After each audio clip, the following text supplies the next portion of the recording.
Is-sena l-oħra l-industrija finanzjarja f'Malta kienet waħda b'saħħitha tant li kontribwixxiet b'aktar minn biljun u 178 miljun euro fil-valur gross miżjud fl-ekonomija Maltija, żieda ta' 4.3% fl-ekonomija meta mqabbel ma' sena qabel. Dan ħareġ minn rapport tal-Awtorità Maltija għas-Servizzi Finanzjarji l-MFSA li ħares lejn ir-riżultat tas-sena l-oħra, sena ta' reżiljenza kontinwa quddiem sfidi globali.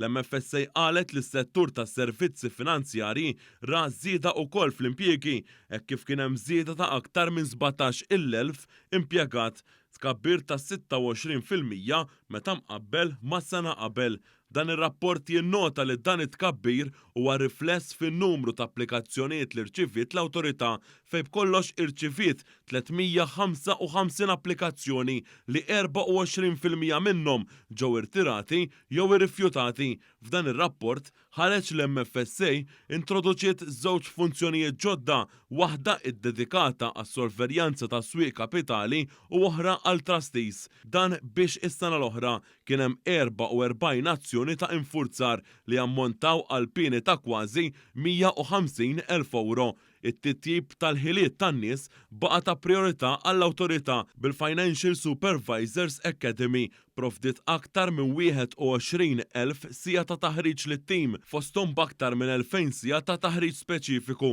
kontra il-ħasil ta' flus. Dan ir-rapport ħareġ fis-sena meta pajjiżna kien qed jirkupra mill-pandemija globali u sab ukoll sfidi internazzjonali bla preċedent bil-gwerra fl-Ukrajna.